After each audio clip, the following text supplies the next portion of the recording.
Tout commence par la foi.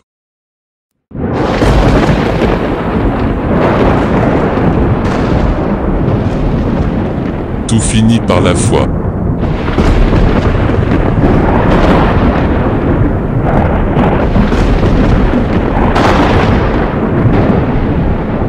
Tout s'allume par la foi.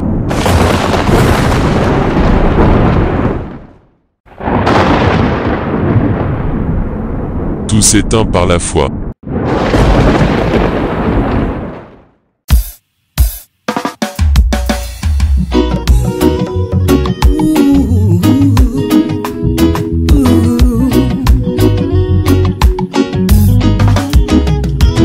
Est-ce que Dieu a-t-il de préférence de religion? Avez-vous entendu le dire, ses préférences? Est-il le seul Dieu des musulmans et non celui des autres? Est-il le seul Dieu des chrétiens et non celui des autres? Mais pourquoi cette discorde entre nous? La religion ne devrait pas nous détruire. La religion ne doit pas impacter nos relations. Les amitiés ne se côtoient plus au point qu'ils n'adorent pas le même Dieu.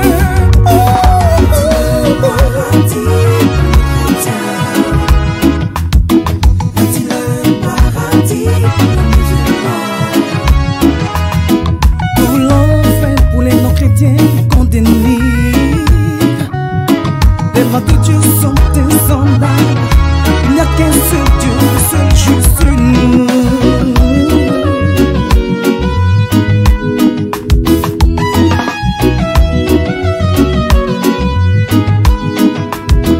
Pour des conflits de religion, on brûle des lieux de prière. Pour des conflits de religion, on tue des innocents. Pour des conflits de religion, beaucoup de couples détruits. Il n'y a qu'un seul Dieu. Y a-t-il une différence entre nous? Nous a-t-il pas fait à son image pour le servir? Il nous porte dans son cœur, sans distinction. Il ne rejette personne. Il est le Dieu d'amour.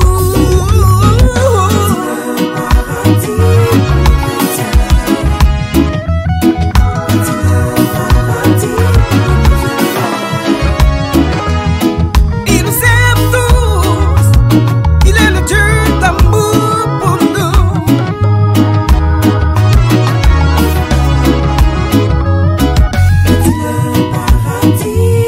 Demeurons ensemble. Et à le même langage. Quelle que soit ta religion, faisons de sorte que règne l'amour et la paix au milieu de nous, pour l'évolution de l'humanité.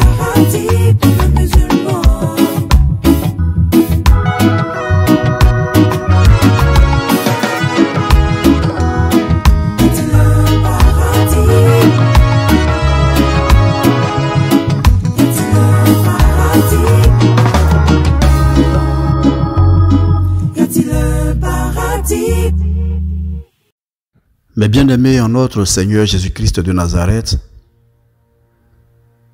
dans cette deuxième partie, je vais vous parler des Sadducéens, des Publicains et des Zélotes.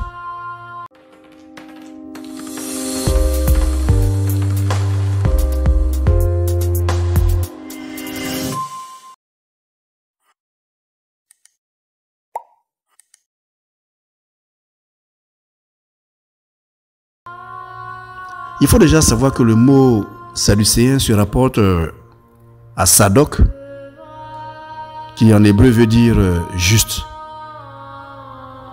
Dans le livre de Samuel, Sadoc est associé à Abiatar. Je vais vous lire le livre de 2 Samuel chapitre 8, versets 15 à 18. Il est écrit: David régna sur Israël et il faisait droit et justice à tout son peuple. Joab, fils de Kérouja, commandait l'armée. Josaphat, fils d'Achiloud, était archiviste. Tchadok, fils d'Achitub, et Achimelech, fils d'Abiatar, était sacrificateur. Seraja était secrétaire. Mais bien aimé en notre Seigneur Jésus-Christ de Nazareth, dans ce texte donc on vous dit que Tchadok et Abiatar, fils d'Abimelech, étaient des prêtres, c'était des sacrificateurs. Qui sont donc les Sadducéens? Les Sadducéens, donc, à partir de ce texte, il faut le comprendre, sont les descendants de Sadok. C'est-à-dire que les Sadducéens, au départ, sont des prêtres au service du temple. Les Sadducéens, donc, s'occupaient du culte et de la liturgie.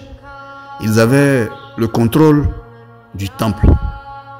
Et ce qu'il faut savoir, c'est que les Sadducéens étaient les plus grands rivaux des pharisiens.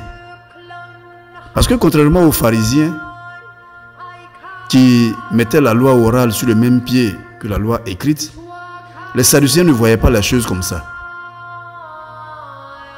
Les Sadducéens ne vont pas voir les choses comme ça.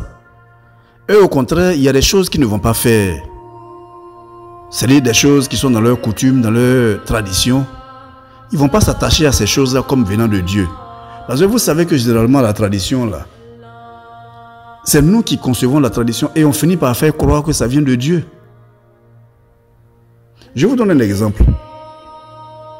Dans certaines cultures ivoiriennes, on dit qu'on ne coupe pas les ongles la nuit. Parce que si tu coupes tes ongles la nuit, ton père va mourir. C'est une tradition, c'est une culture. On a fini par faire croire que ça c'est Dieu qui a dit, que c'est depuis nos ancêtres. Mais ce n'est pas Dieu qui a dit. Dieu n'a pas dit que ton père va mourir si tu coupes tes ongles la nuit. Pourquoi nous on le disait? On le disait parce que si tu coupes tes ongles la nuit, c'est risqué, c'est dangereux. Tu vas te blesser. Mais si on dit aux enfants, ne coupe pas tes ongles la nuit, tu vas te blesser, il va vouloir essayer. Et comme les enfants, quand ils sont à bas âge, ils sont attachés à leur père, et que le père représente leur héros, leur modèle, si tu lui dis que tu coupes tes ongles, ton père va mourir, ils ont peur et ils s'arrêtent. C'est tout. C'était une culture d'intimidation de l'enfant pour qu'il ne continue pas à faire des bêtises. Mais cette tradition-là, nous on dit que c'est Dieu qui a dit ça. Donc les Sadducéens disent non, non, eux ils ne vont pas faire comme les pharisiens qui mettaient la loi de Moïse et la tradition sur le même pied. Eux ils ne vont pas faire ça. Donc ça fait que eux, les rituels par exemple de purification que les pharisiens faisaient là, eux ils ne faisaient pas. Mais les Sadducéens avaient un gros problème. Il y a des enseignements que eux ils combattaient. Par exemple la résurrection. Eux ils disaient que la résurrection n'existe pas. L'immortalité de l'âme. Eux ils disaient que l'âme ne peut pas être immortelle. Donc quand nous on dit que Christ va ressusciter, les Sadducéens disent c'est faux, ce n'est pas possible. Quand on dit que l'âme est immortelle, eux ils disent c'est faux, l'âme meurt. Donc les Sadducéens étaient ennemis du Christ. Puisque par définition pour nous, ce qui fait la valeur réelle du Christ, c'est sa résurrection après la mort. Mais les Sadducéens disent que ça, ce n'est pas possible. Il ne peut pas ressusciter. Donc, pour eux, c'est la loi de Moïse seule qu'ils connaissent. Le reste, là, ils ne sont pas dedans. Nouveau Testament, ou culture juive, coutume des Juifs, tradition, eux, ils ne sont pas dedans. Eux, c'est la loi de Moïse, un point, c'est tout. Et ils étaient très, très, très ennemis au Christ. Très hostiles au Christ. Et c'est eux qui attaquaient plus les disciples du Christ. Ils étaient tout le temps en conflit avec les disciples du Christ. Et malheureusement pour eux, ils vont disparaître progressivement à l'issue d'une révolte. Lorsque le temple de Jérusalem va être détruit en l'an 70, progressivement ce groupe-là va commencer à disparaître. En ce qui concerne les publicains, ce qu'il faut savoir, c'est qu'au niveau des publicains, il faut savoir qu'à l'époque, les collecteurs d'impôts utilisaient des envoyés pour aller faire parfois le travail à leur place. C'est-à-dire que si moi je suis un responsable des impôts, Au lieu d'aller sur le terrain pour aller encaisser les impôts, je pouvais prendre un de mes petits pour dire, bon, toi, va récupérer les impôts à ma place. Et donc, ce sont ces petits-là qui étaient tout le temps en contact avec le peuple. C'est pour ça qu'on les appelait publicains, parce qu'ils sont dans le public. Et donc, quand vous regardez bien les Écritures, les publicains sont des fonctionnaires juifs. Et leur rôle, c'est d'aller recueillir l'impôt directement aux citoyens. Ils vont y recueillir l'impôt et ils viennent verser. Alors, le peuple ne les aimait pas parce que tu imagines, dès que tu vois le gars arriver, tu sais qu'il vient t'encaisser. Ceux qu'on appelait les publicains, c'est un peu comme les gens qu'on envoie au marché pour aller collecter les taxes, les billets qu'on vend dans les marchés là. Le maire ne vient pas lui-même. Non, le maire ne vient pas lui-même. Le directeur des collectes ne vient pas lui-même. Le directeur des taxes ne vient pas lui-même. On envoie des jeunes gens dans le marché pour dire allez-y récupérer l'argent des marchés, donnez le ticket aux femmes et puis récupérer l'argent. Mais ces jeunes gens-là, les femmes ne les aimaient pas. Les femmes ne les aiment pas. Parce que parfois quand ils arrivent, la femme n'a rien vendu. Donc quand elle le voit venir, même elle est déjà fâchée. Ça, c'était le travail des publicains. Et donc, c'était des gens qui étaient foncièrement corrompus. Et donc, à partir de leur fonction, ils profitaient souvent pour s'enrichir. C'est-à-dire que, vous savez, le gars, on lui dit, bon, il y a 1000 tickets que tu dois vendre dans le marché. Lui, il va voir un de ses gars, on coupe 2000 tickets.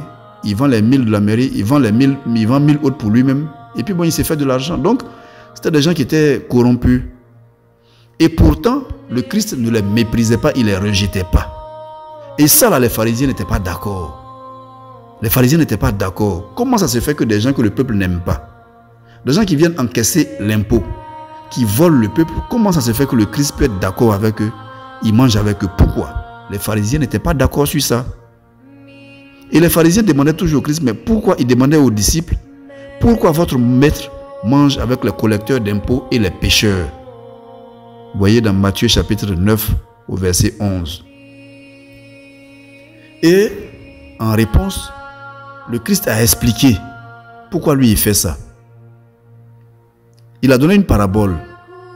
Et dans la parabole, il dit, quel homme d'entre vous, s'il a 100 brebis et qu'il en perde une, ne laisse les 99 autres dans le désert pour aller après celle qu'il a perdue jusqu'à ce qu'il la retrouve.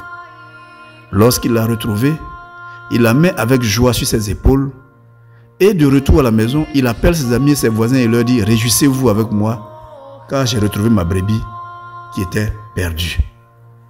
Et il dit, de même je vous le dis, il y aura plus de joie dans le ciel pour un seul pécheur qui se répand que pour 99 justes qui n'ont pas besoin de repentance. Vous trouverez cela dans le texte de Luc chapitre 15 verset 1 à 7. Donc quand les pharisiens se plaignent pour dire au Christ, pour dire aux disciples du Christ, pourquoi votre maître là, il mange avec des pécheurs comme ça? Le Christ dit, mais, il donne une parabole, dans la parabole il dit, mais, si un homme a des brebis, et qu'il y a une seule qui se perd là, il va aller la chercher. Et quand il la trouve, sa joie sera tellement grande, qu'il va informer tous ses amis pour dire, ah, écoutez les gars, ma brebis que j'avais perdue là, je l'ai retrouvée. Et pourtant il y a d'autres brebis qui sont là, mais il va là à la recherche de celle qu'il a perdue.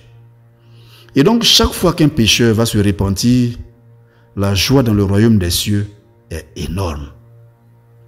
Mais bien aimé en notre Seigneur Jésus-Christ de Nazareth, il faut donc comprendre le message que notre rôle à nous, c'est d'aller chercher les brebis que nous avons perdues afin de les amener à la repentance pour qu'il y ait joie dans le royaume des cieux. N'allez pas dire, oui, bon, nous, cette année, on a prêché, on a pu convertir 100 personnes, donc c'est bon. Vous avez converti 100 personnes, mais il y a 2 autres personnes derrière la porte. Si vous réussissez à convertir ces 2 personnes, la joie dans le royaume des cieux sera plus grande. Donc allez-y chercher ces 2 personnes, mais vous allez les rejeter. Il frappe à la porte de l'église, vous les rejetez. Parce qu'il n'est pas habillé comme vous. Parce qu'il ne prie pas avec les 2 mains en haut. Parce qu'il ne cogne pas son front sur le sol pour prier. Vous le rejetez. Or, Christ dit que si vous récupérez celui-là et qu'il se répand sincèrement, la joie dans le royaume des cieux sera plus grande que la joie que Dieu a par rapport à vous qui êtes déjà convertis. Mais bien aimés en notre Seigneur Jésus-Christ de Nazareth, mettons-nous donc au travail. Et donc, il faut savoir que à cette époque-là, Jésus va fréquenter des gens qu'on trouvait bizarres, il va fréquenter des prostituées, il va fréquenter des publicains, il va même jusqu'à loger chez Zachée. Il accepte même qu'une femme prostituée, une pécheresse, vienne verser ses larmes sur lui. Et même au moment de sa crucifixion, il y a un brigand, un voleur qui est à sa droite. Il lui dit, non, je vais te prendre, tu vas venir avec moi dans le royaume des cieux. Alors, qu'est-ce que cela veut dire? Cela veut simplement dire que notre rôle à nous, ce n'est pas de prier avec les gens de notre communauté. Quel avantage moi j'ai si je prie seulement avec les gens de ma communauté et que je ne prie pas avec les autres? Quel avantage j'ai? Quelle gloire j'ai? Par contre, si je prie avec les gens qui ne sont pas de ma communauté, ma gloire est plus grande. Voilà ce que dit la parole de Dieu. Donc ne nous limitons pas aux gens de notre communauté. Si moi je suis catholique et que chaque dimanche je me retrouve avec les catholiques et que je rejette les protestants, Christ dit que je n'ai rien fait de bon. Si moi je suis protestant et que chaque dimanche je me retrouve avec les protestants et que je rejette les catholiques, Christ dit que je n'ai rien fait de bon. N'oublions surtout pas, mes bien-aimés, en notre Seigneur Jésus-Christ de Nazareth, que Christ n'est pas venu pour les gens bien portants, il est venu pour les malades.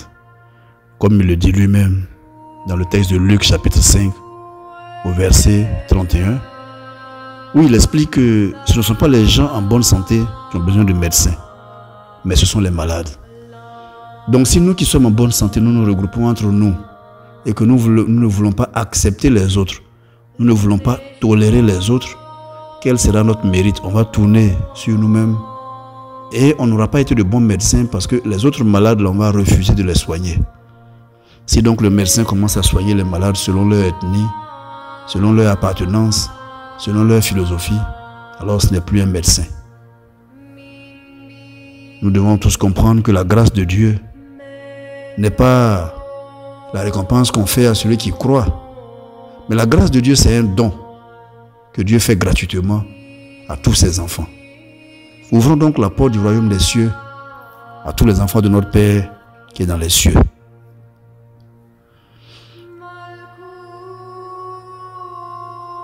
Ne croyons surtout pas que ceux qui vivent et qui s'efforcent de vivre conformément aux coutumes religieuses, conformément à ce que nos églises prescrivent, ne croyez surtout pas que cela mérite une récompense. Non. Ils auront certainement une récompense. Mais ceux qui sont pécheurs et que nous allons ramener à nous vont avoir une récompense plus grande. Mais imaginez un seul instant, mes bien-aimés, en notre Seigneur Jésus-Christ de Nazareth, que tu as un patron et que tu as sous ta dépendance des gens que tu envoies au travail et qui sont rémunérés. Mais cette rémunération va te profiter à toi. Donc si nous péchons les enfants de Dieu et que nous les élevons vers notre Père qui est dans les cieux et qui reçoivent des grâces, ces grâces-là, nous en bénéficierons. Jésus était rentré dans Jéricho et il traversait la ville. Et voici qu'il y avait un homme qui s'appelait Zachée.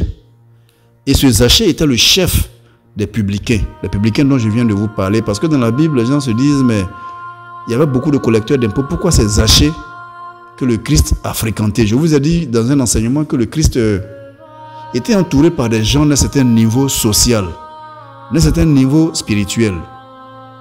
Et ce sont ces gens-là qui le soutenaient dans son ministère. Tout comme dans nos églises, dans nos paroisses, certains qui ont les moyens soutiennent nos activités. Et je leur dis merci, je dis merci à tous ceux parmi vous qui nous soutiennent financièrement dans nos activités, qui nous soutiennent matériellement et qui nous soutiennent moralement. Ne vous arrêtez pas de nous soutenir parce que nous avons vraiment besoin de vous, tout comme notre Seigneur Jésus-Christ de Nazareth a eu besoin de toutes ces personnes pour étendre son ministère. Alors donc il traversait la ville et il s'est retrouvé confronté à un homme qui s'appelait Zachée. Et cet homme-là était le chef des publicains.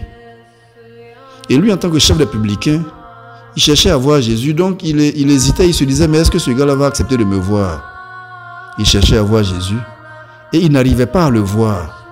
Spirituellement, ça veut dire que son niveau n'était pas arrivé au niveau du Christ. Donc il n'avait pas les yeux spirituels qu'il fallait pour voir le Christ. Et la parole de Dieu dit qu'il ne pouvait pas le voir à cause de la foule. Mais la foule, vous le savez, peut symboliser toutes ces choses qui interviennent dans notre vie et qui nous empêchent de voir le Christ.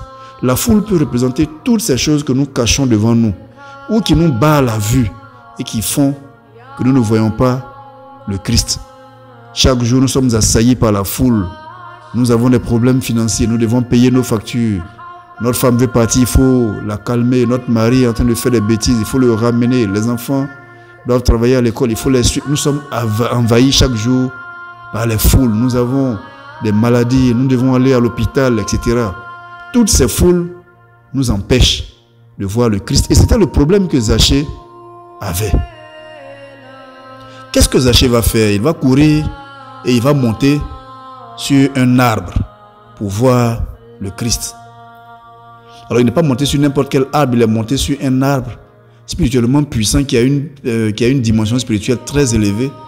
C'est un arbre que pendant longtemps on trouvait dans les cimetières comme étant celui qui devait pouvoir permettre l'élévation de l'âme des défunts vers le royaume céleste. Donc c'est sur cet arbre-là, la parole de Dieu dit que c'est sur cet arbre que Zachée est allé monter pour voir le Christ passer. Et donc maintenant qu'il a eu un dispositif d'élévation de l'âme et que son âme s'est élevée, il a vu le Christ et il a vu en train d'arriver. Et cette fois le Christ va le voir parce que Zachée a fait l'élévation de son âme et que son âme est arrivée à la dimension du Christ. Ne vous fiez pas aux choses que vous voyez, fiez-vous aux choses que vous ne voyez pas. La symbolique de l'arbre du sycomore ici, c'est ça. Il faut pouvoir élever ton âme jusqu'à ce que ton âme atteigne la dimension du Christ pour que lui il te voie et pour que toi tu le vois. C'est ce que Zachée a fait. Et quand le Christ l'a vu, le Christ était... Bon, on ne va pas dire qu'il était étonné parce que lui il sait déjà toutes choses.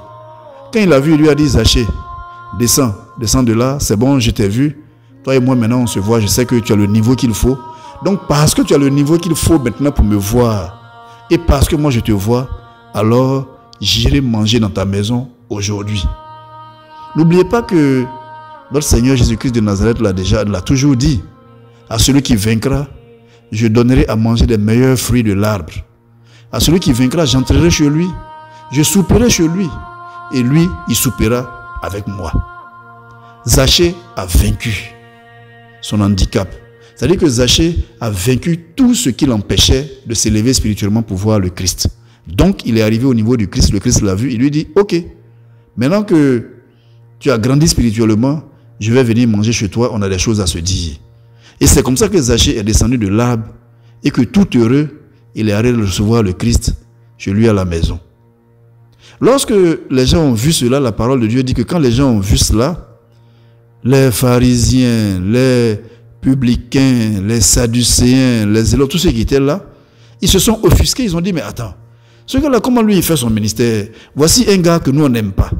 Les pharisiens disent: mais nous on déteste les gens qui sont dans l'injustice. Parce que la loi de Moïse nous demande d'être dans la justice. Voici un gars qui s'amuse à voler les gens ici et votre maître dit qu'il s'en va manger chez lui. Les gens ne comprenaient pas. Les gens ne comprenaient pas. C'est le problème que nous avons aujourd'hui. Nous rejetons les gens qui ne sont pas dans notre communauté parce que nous estimons que ce qu'ils font là, c'est trop démoniaque, on ne peut pas s'approcher d'eux. Moi, je suis de telle église. L'autre là, son église, là, leur affaire là n'est pas claire. Ce n'est pas le vrai Dieu qu'il prie. Donc, celui-là n'est pas mon frère. Je ne peux pas l'accepter chez moi. Mais il y a des gens qui vont même plus loin. Lorsqu'il te reçoit chez lui à la maison et que tu habites sous son toit, il t'oblige à aller dans son église. Sinon, tu déménages de chez lui. Je répète, il y a des gens qui vont plus loin. Lorsque tu lui demandes asile et que tu t'en vas habiter chez lui, il t'oblige à aller dans son église. Et il dit: moi dans ma maison, tous ceux qui sont ici sont obligés d'aller dans mon église. Donc si tu ne vas pas dans mon église, tu ne restes pas chez moi. Bon. Zachée n'était pas dans la confession spirituelle du Christ. La pécheresse là n'était pas dans la confession spirituelle du Christ. C'était des gens qui étaient des pécheurs. Mais Christ les a récupérés. Qui es-tu toi pour ne pas récupérer les pécheurs?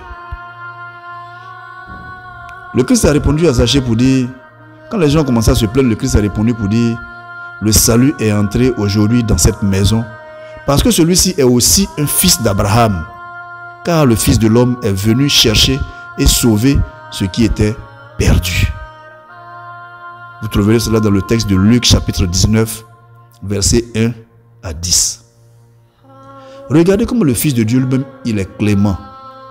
Regardez comment lui, il est miséricordieux. Nous prétendons parler en son nom, mais nous ne reconnaissons pas les gens des autres confessions religieuses. Parce que nous pensons que la vérité se trouve chez nous seuls. À part nous, la personne d'autre ne connaît la vérité. Nous, à la Renaissance, on n'a pas ce problème parce que chez nous, nous avons des catholiques, nous avons des protestants, nous avons des musulmans, nous avons des baptistes, nous avons toutes sortes de choses. Nous avons les enfants de Dieu, nous avons les enfants d'Abraham. Comme le Christ vient de le dire. Tous ceux qui sont descendants d'Abraham, tels que consignés dans la Bible, sont les bienvenus chez nous. Et donc, du coup, nous sommes amis et frères de tout le monde. Tout le monde est ami et frère avec nous.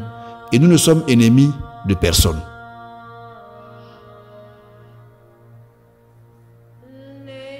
Mais la grande surprise, c'est que un grand auteur de la Bible a écrit un jour pour dire que plus tard, après cet épisode-là, Zachée est devenu l'un des meilleurs compagnons de l'apôtre Pierre.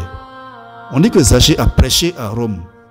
Et il a accepté même de mourir en martyr pour le Christ. Vous comprenez bien? Voici quelqu'un, si ça avait été nous, on l'aurait rejeté. Mais ce gars-là, il a abandonné son péché. Il a confessé le nom du Christ. Il est devenu l'un des meilleurs soutiens de l'apôtre Pierre. Et il a accepté de mourir en martyr pour le Christ. Combien d'entre nous peuvent faire ça? Combien d'entre nous peuvent accepter de mourir en martyr pour le Christ? Mais c'est nous qui rejetons toujours les autres. Voici quelqu'un qu'on devait rejeter, que le Christ a récupéré. Et celui-là aujourd'hui, il a fait la fierté des enfants de Dieu. Ensuite, nous allons maintenant parler des zélotes. Quand vous regardez bien, nous avons parlé des pharisiens, nous avons parlé des sadducéens, nous avons parlé des publicains, nous allons parler maintenant des zélotes. Comme je l'ai dit, il y avait plusieurs organisations spirituelles. Mais j'ai choisi de parler des organisations les plus représentatives. Sinon, il y avait les Esséniens, il y avait d'autres. Certaines obédiences même disent que Christ était Essénien. Ça, c'est leur croyance. Je ne ferai pas de commentaires. Donc, la quatrième obédience qui existait et qui était, qui était forte, c'était les zélotes. Mais bien aimé en notre Seigneur Jésus-Christ de Nazareth, vous devez savoir que les zélotes, c'est un mouvement qui a été fondé par Judas le Galiléen.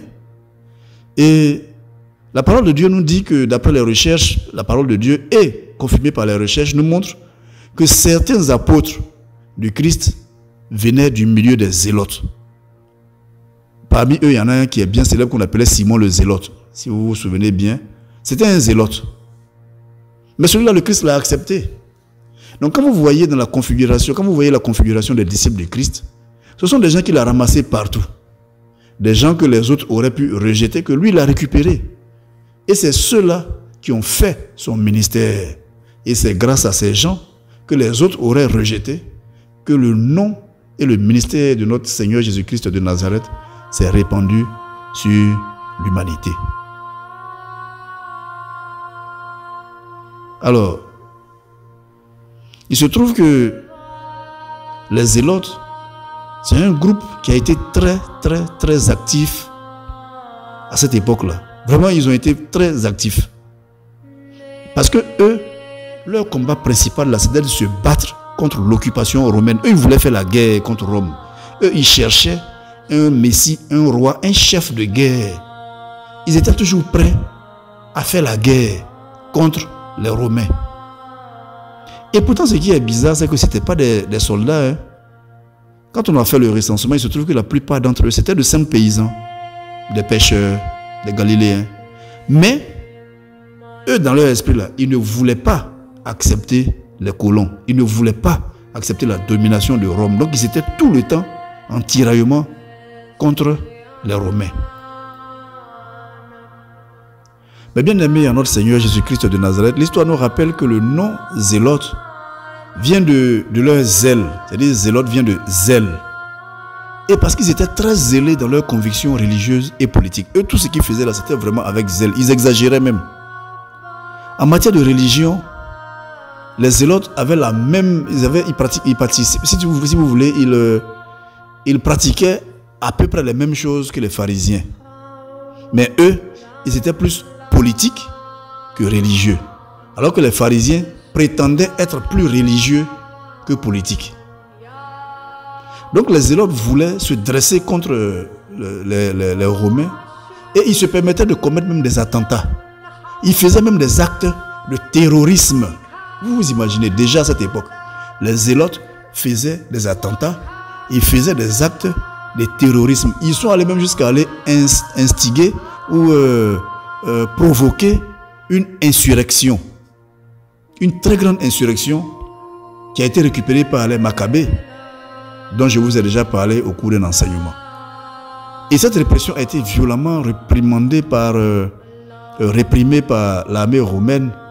Et c'est à partir de cette répression de l'armée romaine que le grand temple de Jérusalem a été détruit en l'an 70 à cause des zélotes. Donc, le Christ était pratiquement contre le mouvement des zélotes. Parce que, voyez-vous, mes bien-aimés en notre Seigneur Jésus-Christ de Nazareth, les zélotes étaient tellement opposés aux Romains que eux, ils ne voulaient pas que les Juifs payent l'impôt aux Romains. Ils ne voulaient pas. C'est un peu comme si aujourd'hui, dans un pays africain colonisé par la France, où l'armée française a une base militaire, les individus se lèvent dans un parti politique pour dire que nous, là, on ne veut plus de l'armée française dans notre pays. D'ailleurs, même le CFA là, ne l'utilisait plus. Voilà un peu ce qu'ils faisaient. Et donc, pour se faire entendre, ils posent des bombes, ils font des attentats, ils tuent des Français de l'armée française. C'est exactement ce que les zélotes faisaient. Et le Christ n'était pas d'accord. Lui n'était pas venu en tant que chef de guerre. Il était venu en tant que Messie spirituel. Il a dit, son royaume n'est pas de la terre, son royaume est dans les cieux. Et donc, Jésus, contrairement à ce que les zélotes enseignaient, Jésus, lui, il va dire aux gens, payez l'impôt. Mais parce que l'impôt, là, c'est pour l'empereur. Rappelez-vous de cette célèbre phrase, rendez à César ce qui appartient à César et à Dieu ce qui appartient à Dieu, que vous trouverez dans le texte de Marc, chapitre 12, au verset 17. Jésus prend une pièce. Sur la pièce, là, c'est la photo de César qui est dessus. Si vous avez accepté de prendre une pièce et que vous avez mis la photo de César, payez-lui ce qui lui revient. C'est comme aujourd'hui, on prend le franc CFA. On dit que le franc CFA est fabriqué en France. Nous, on est d'accord. Et puis on dit qu'on ne peut pas utiliser. Ah, mais vous avez accepté, il faut utiliser. Donc, le Christ disait, il faut payer l'impôt. Les zélotes disent, pas question. Lui, il dit, si, il faut payer. Payer à César ce qui appartient à César et payer à Dieu ce qui appartient à Dieu. Jésus était contre les zélotes parce qu'eux, ils préconisaient la violence. Et Jésus était contre l'utilisation de la violence. N'oubliez pas dans le texte de Matthieu chapitre 26 au verset 52, il a dit, remets ton épée à sa place. Car tous ceux qui prennent l'épée périssent par l'épée. Ne l'oubliez pas. Mais bien aimés en notre Seigneur Jésus-Christ de Nazareth, il faut donc savoir que les zélotes, c'est un mouvement politico-religieux, les zélotes donc, ils incitaient le peuple à se rebeller contre l'empire de Rome et à chasser les Romains par les armes. Eux, ils voulaient que les Juifs prennent les armes pour combattre les Romains. C'est comme aujourd'hui, vous prenez un pays comme le Mali, le Burkina, la Côte d'Ivoire. Un parti politique se lève et dit, nous, l'armée française qui est ici, on ne veut plus voir l'armée française. Donc, il va dire à la population, prenez les armes, on va chasser l'armée française par la guerre. Voilà ce que les zélotes préconisaient. De vous à moi, est-ce que si on fait cela, ce serait raisonnable? Non, de vous à moi. Pour faire cela, il faut qu'il y ait une autre puissance derrière qui nous encadre, tel que ça se passe au Mali. Au Mali, ça a pu être possible parce que le gouvernement a signé des accords avec la Russie. Mais imaginez qu'on n'avait pas la Russie. Croyez-vous que la population malienne pouvait prendre les armes pour aller se battre contre les militaires français pour leur dire de quitter le Mali? Jamais. Mais c'est ce que les zélotes demandaient aux Juifs de faire. Il faut savoir que les zélotes ont joué un rôle de premier plan. Ils étaient vraiment intraitables sur ces choses. Pour eux, c'était la guerre ou rien. Bon, alors, donc comme je l'ai dit, leur nom zélote vient du fait qu'ils étaient zélés. Et bien aimé en notre Seigneur Jésus-Christ de Nazareth, dans le texte de Nombre chapitre 25 au verset 11, on nous parle d'un personnage qui s'appelait Pinéas, qu'on appelait aussi Pinéas ou Phinéas, qui était le fils d'Éléazar, qui lui-même était fils d'Aaron. Ce personnage-là est présenté comme étant le premier zélote. Pourquoi?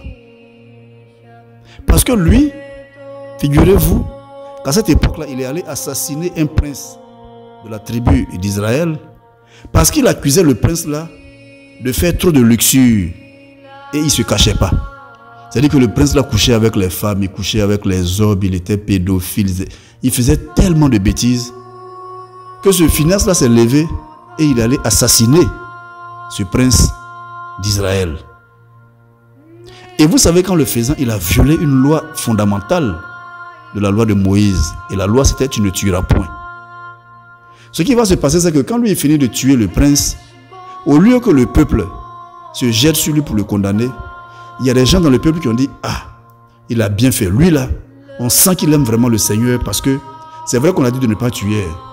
Mais ce que le gars là faisait là, ça allait trop contre les principes de Dieu. Donc il a bien fait de le tuer. » Voilà comment les zélotes sont nés, parce que celui-là, il a été tellement zélé dans l'application de la parole de Dieu qu'il a violé la loi de Dieu pour défendre la loi de Dieu.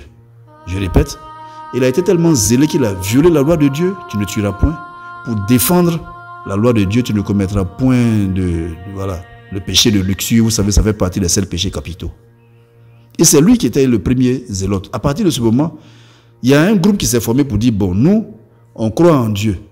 On respecte la loi de Moïse. Mais si quelqu'un est en train de violer la loi de Moïse, il faut qu'on s'en débarrasse.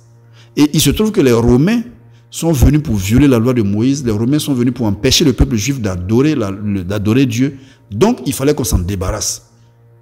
Y compris par la violence, d'une manière ou d'une autre, y compris par la violence.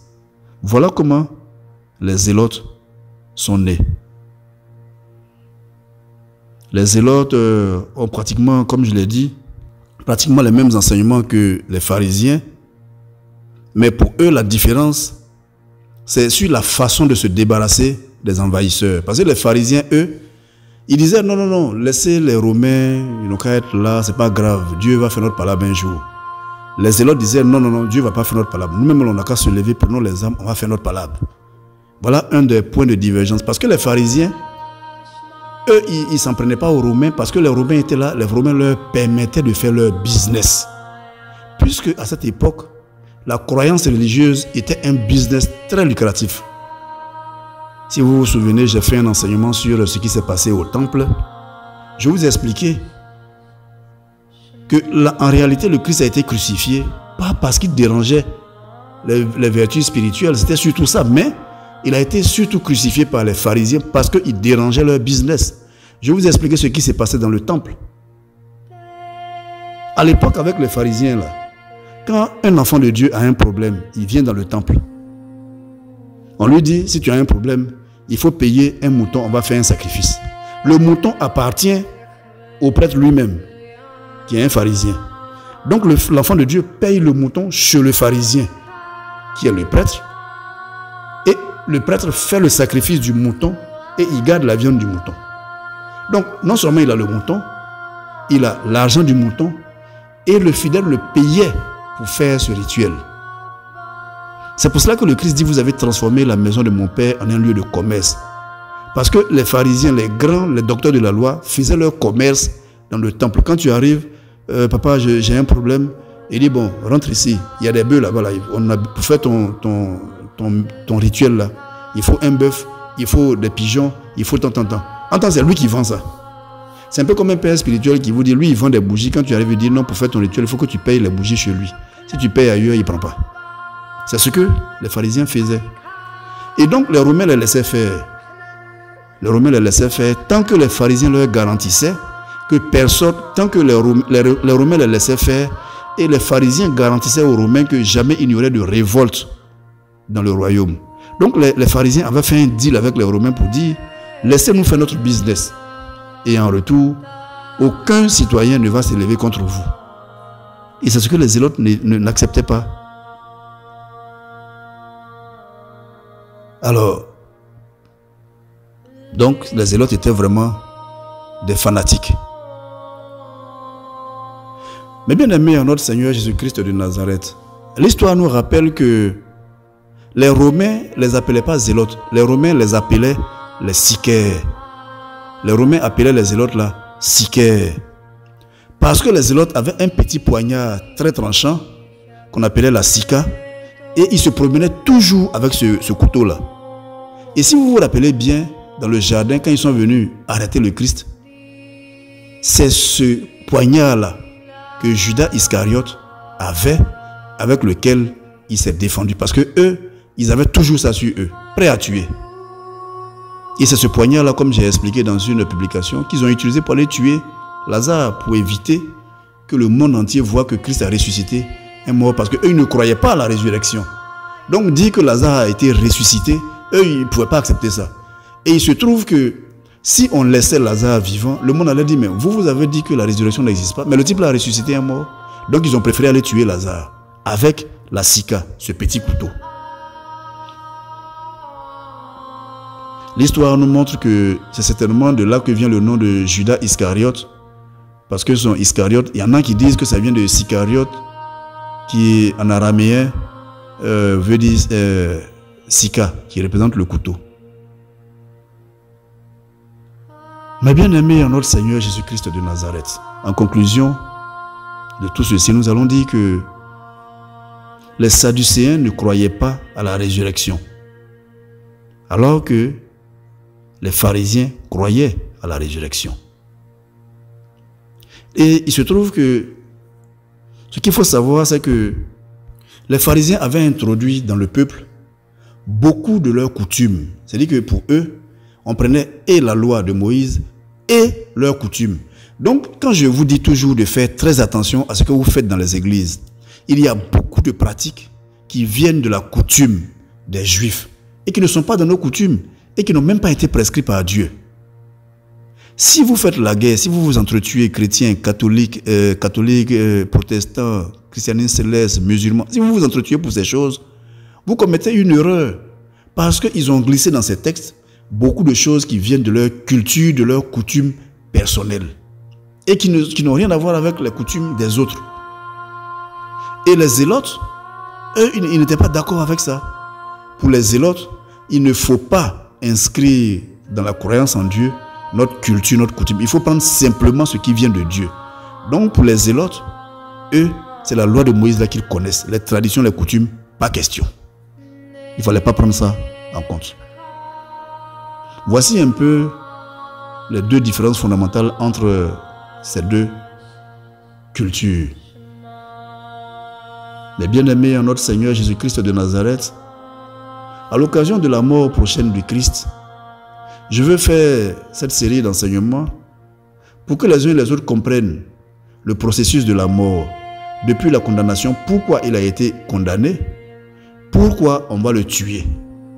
Il faut que les uns et les autres comprennent ce mystère glorieux-là.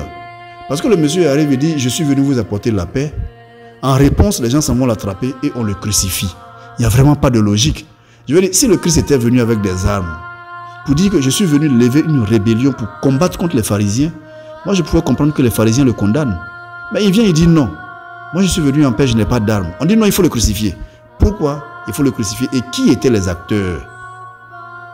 C'est pour cela que j'ai tenu à vous donner ces enseignements. Maintenant, vous savez qui sont les différents acteurs. Vous savez quelles sont les forces qui étaient en présence à cette époque. J'espère que vous avez pris note et que maintenant, quand vous irez prêcher, quand vous irez parler aux enfants de Dieu partout où ils seront, vous aurez l'information exacte à leur communiquer pour qu'ils soient édifiés. Je vous remercie du fond de cœur de m'avoir suivi. Je bénis le nom de notre Seigneur Jésus-Christ de Nazareth qui nous permet, dans son amour infini, de participer au mystère glorieux de sa mort. N'oubliez surtout pas de choisir chaque jour l'un des 12 domaines liés aux 12 prières du Christ, les 12 prières de Pâques, et de les méditer afin que le Christ vous prenne par la main et qu'il s'élève avec vous. Merci encore. Portez-vous bien et d'ici qu'on puisse se retrouver pour notre enseignement, que notre Père qui est dans les cieux vous garde, vous et vos familles, et qu'il marche toujours avec vous. Bonne période pascale à tous et à toutes.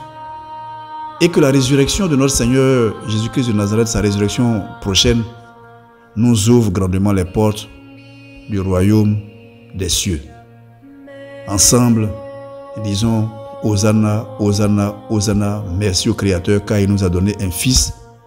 Hosanna, Hosanna, Hosanna, merci à notre Dieu, notre Père qui est dans les cieux car il nous a donné un roi, il nous a donné un sauveur, il nous a donné un Messie. Disons Alléluia, Alléluia, Alléluia, Seigneur Jésus-Christ de Nazareth, parce que par toi, nous sommes sauvés et que maintenant, le rideau va se déchirer, le voile va se déchirer et que nous allons voir le royaume des cieux et que l'Esprit Saint va habiter en nous. Que toutes choses soient faites selon sa volonté. Amen, Amen, Amen.